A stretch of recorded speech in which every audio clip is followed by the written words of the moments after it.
एक गंजेरी गांजा पी के चिलम दिया लहराई हो, चिलम दिया लहराई। एक गंजेरी गांजा पी के चिलम दिया लहराई हो, चिलम दिया लहराई। आ चिलम में से तितकी उड़ के हो, चिलम में से तितकी उड़ के जर गेल तो सक रजाई, नसवा नरक में ले जाई जनी पी है भाई, कि नसवा नरक में ले जाई जनी पी है भाई। धोती पाट झरिया पहनले कांधे पर चदरिया हो, बबरिया झर लेना पियावा गेला कौन नगरिया हो, बबरिया झर के ना पियावा गेला कौन नगरिया हो, बबरिया झर के ना। दहेजिया के कैसन, दहेजिया के कैसन चलनिया हो राम, बनी कैसे बेटी दुल्हनिया हो राम। मिलेला सरकारी सुविधा फ्री में पढ़ाई के, जात बारे मुनमा मुनिया झोड़ा लाटा काई के, जात बारे मुनमा मुनिया झोड़ा लाटा काई के, जात बारे मुनमा मुनिया। समय से पहले हमारे बाबूजी गुजर गए और ये सब पीते थे, और पीने के कारण उनके साथ ऐसा ऐसा घटना हुआ कि इतना पी लेते थे नशा में कि उनको पता नहीं है, जहां पाते तहीं गिर जाते रोज रास्ते पैरे में। एक बार ऑटो वाला मार दिया, एक गिरल थे, ऑटो वाला माथा के साइड से चढ़ा के चल गया, चक्का लगा ब्रेन में तो माथा में ब्लड जम गया और दिमाग डिस्टर्ब हो गया, पागल हो गए थे, आदमी नहीं पहचानते थे। पटना PMCH में इलाज हुआ। पटने में उड़ा करके रिक्शा चलाते थे पटना सिटी में, और सिटी में खटाल है, उसी जगह बाबूजी हमारे मतलब रिक्शा भी चलाते थे सरकारी स्कूल के, और साथ में रिक्शा भी चलाते थे और साथ में मतलब बच्चा सबके स्कूल में पहुंचाते थे भी सुबह शाम, और बाकी समय मिला था रिक्शा चला लेते। और पैसा जो होता पी खा जाते इतना कि कभी कभी पर्व के त्योहार में भी हम लोग को हर चीज के लिए मोहताज होना पड़ता था। हमारी माँ भी मजदूरी करती थी, दूसरे के खेत में काम धंधा करती, और हम लोग भी देखे कि पढ़े लिखे भी हम नहीं है। कारण है कि हमारे पिताजी शुरू से ऐसे मतलब गलत रास्ता में पड़ गए। उनके संगति के जो भी लोग था खटाल के सब पीने खाने वाले। हम 5 भाई बहन है, 3 बहन और 2 भाई, सबसे बड़ हम है, हमरा से बाद के सब भाई सब है। अब इतना स्थिति खराब होता था कि हम लोग देखे कि माँ की स्थिति देख के पर्व त्योहार में चाहे अंदिना में हर चीज के लिए मोहताज होते। तो उस समय घर में गाँव में करे तो क्या करे, माँ हमारी काम करने जाती है, हम लोग बच्चा 5 भाई बहन छोटा छोटा।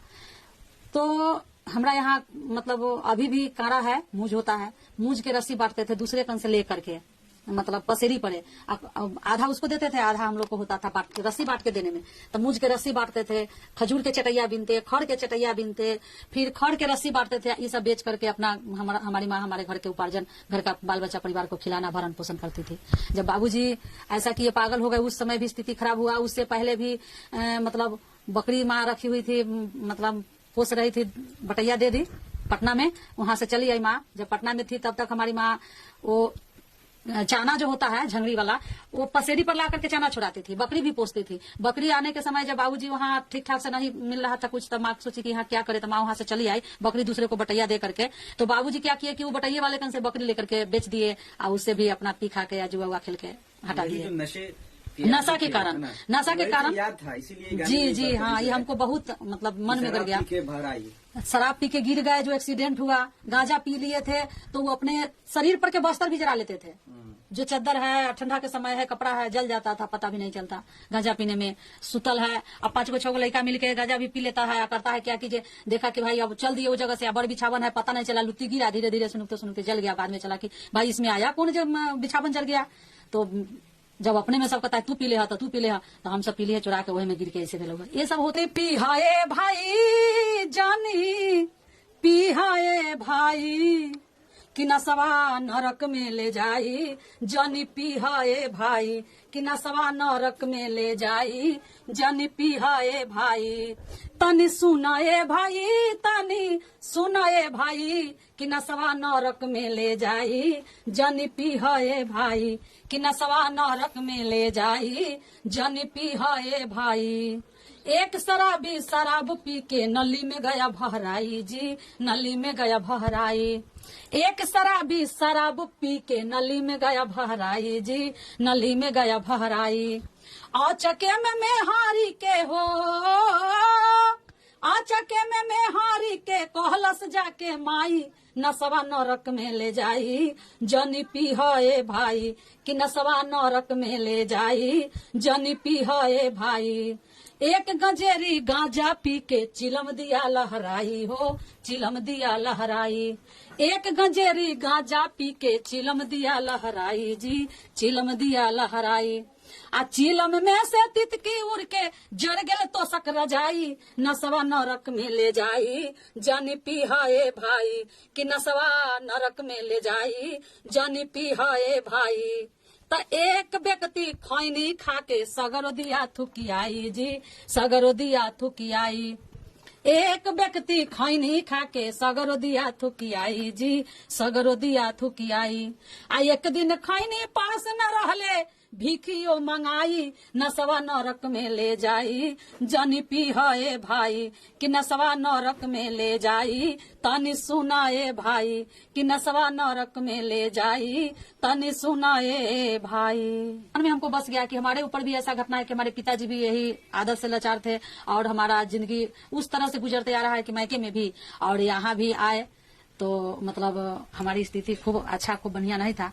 कारण कि हमारे मालिक साहब मतलब शरीर के अस्वस्थ बीमार के कारण तो हम बिहार शिक्षा परियोजना से जुड़ करके काम करने लगे और ये सब जुड़ रहे हैं। तो ये सब मालिक का गुरु का कृपा है। हमारे निरंकारी मिशन सतगुरु बाबा हरदेव सिंह जी का कृपा है जिस समय से हम निरंकारी मिशन सत्संग कर रहे थे और सत्संग में छोटा मोटा भजन गाते थे। गाते गाते हमारे मुखी जी सुने भजन को तो उनको अच्छा लगा। संजोग से बिहार शिक्षा परियोजना का काम स्टार्ट हुआ जिसमें महिला का खोज था नाटक खेलने के लिए महिला पुरुष दोनों को। तो हर टीम में 2 महिला चाहिए। तो मिश्री लाल जी हमारे टीम लीडर दल नायक थे उस टीम के। उस समय 2007 में बिहार शिक्षा परियोजना में रामबाग में ट्रेनिंग हो रहा था। तो वही हमारे दीपलाल जी उनको दिए कि भाई एक लेडीज है इंदू जी जो हमारे निरंकारी महात्मा है सेवादार भी है आप उनको ले आइए बुला करके। सुबह में 6 बजे आए हमको ले गए। वहां गए तो बोले कि आपको ये स्क्रिप्ट दे दिए कि इसको नाटक को याद कीजिए। एक शराबी आदमी अपने पत्नी को अपने बच्चे से कैसे काम करवाता है खुद पी के पड़ल रहता है कोई काम नहीं करता है और जो भी कमाता है सो पी खा जाता है उड़ा देता है छोटा छोटा बच्चा से मजदूरी करवाता है। तो आप सोचिए कि हम वैसे व्यक्ति का पत्नी है तो आप क्या कीजिएगा अपने बच्चे के लिए। तो हमने इस नाटक को इतने अच्छा से खेला कि एक नंबर टीम बना। तो मिश्री लाल जी का रामबाग में पहला मतलब 1 नंबर स्थान मिला और वो नाटक हम खेले बहुत ही अच्छा हुआ। कौन सी गाना था?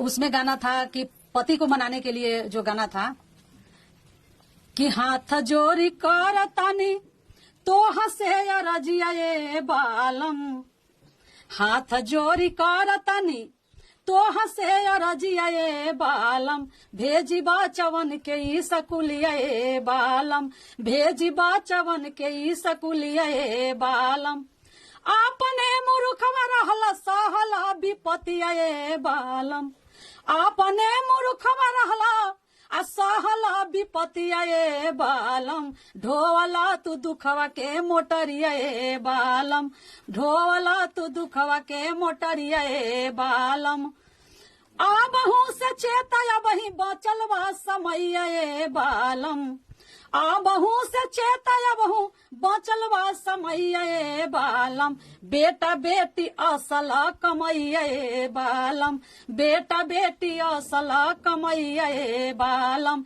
हाथ जोड़ कर तनी तोह से अरजिया ये बालम भेजी बचवन के ई सकुलिया ये बालम भेजी बचवन के ई सकुलिया ये बालम भेजी बचवन के ई सकुलिया ये बालम। ये नाटक में गीत था कि अपने पति को मनाए और मना करके बच्चे को स्कूल भेजाए। तो ये पी करके पति एकदम बेहोश है तो उनको जगा रहे हैं लेकिन नहीं मान रहे हैं। जब जगे तब हमको धक्का देके भगाते कि भागो हटो तुम्हारा बात हमको नहीं सुनना है। तो उस समय मतलब हाथ जोड़ के विनती करते हैं कि हाथ जोड़ी कर तानी तोह से अरजिया ये बालम भेजी बचवन के ई सकुलिया ये बालम अपने मुरुखवा रहली आ सहली विपतिया ये बालम बेटा बेटी असल कमैया ये बालम। तो ये याद होता है कि सही बात है कि बेटा बेटी हमारा असली कमाई है। अगर ये नहीं पढ़े लिखेगा तो हमारा ही जैसा जिंदगी वो भी अपना लेगा। वो भी इस दारू शराब गांजा भांग पिएगा खाएगा और हमरे जैसा जिंदगी उसका भी बर्बाद हो जाएगा। तो सबका पत्नी तो एक जैसा नहीं है कि किसी तरह समय काट ले। तो उस समय हमारे बच्चे का क्या हाल होगा कैसा जिंदगी होगा। तो कहता है कि नहीं अब हम अपने मूर्ख रहली तो रहली लेकिन बेटा बेटी के पढ़ाए। मिलेला सरकारी सुविधा फ्री में पढ़ाई के जात बारे मुनमा मुनिया झोड़ा लाटा काई के जात बारे मुनमा मुनिया झोड़ा लाटा काई के जात बारे मुनमा मुनिया मुन्ना संगे मुनी जाला पढ़ेला और खिचड़ी खाला मुन्ना संगे मुनी जाला पढ़ेला और खिचड़ी खाला रटेला उ गिनती पहारा खूब चीची आई के जात बारे मुनमा मुनिया झोड़ा लाटा काई के जात बारे मुनमा मुनिया झोड़ा लाटा काई के जात बारे मुनमा मुनिया मिलेला सरकारी सुविधा फ्री में पढ़ाई के जात बारे मुनमा मुनिया झोड़ा लाटा काई के जात बारे मुनमा मुनिया मिली नाही मौका ऐसन पढ़ला तू छोरे के फैशन मिली नाही मौका ऐसन पढ़ला तू छोरे के फैशन पैसा और इज्जत कमैबा पैसा और इज्जत कमैबा शिक्षा के पाई के जात बारे मुनमा मुनिया झोड़ा लाटा काई के जात बारे मुनमा मुनिया झोड़ा लाटा काई के जात बारे मुनमा मुनिया। इसलिए ये बात को बोले कि ताकि अभी हमारे समाज में बहुत ऐसे बच्चे हैं जो फैशन के पीछे भागता है, अपना दिखावा के पीछे भागता है, पढ़ाई लिखाई पर ध्यान नहीं देता। इसलिए हमने इस बात को अपने गीत में रखे कि पहले पढ़ाई कर लो अपना फैशन के छोड़ के, और पैसा और इज्जत और फैशन सब कुछ मिली शिक्षा के बाद।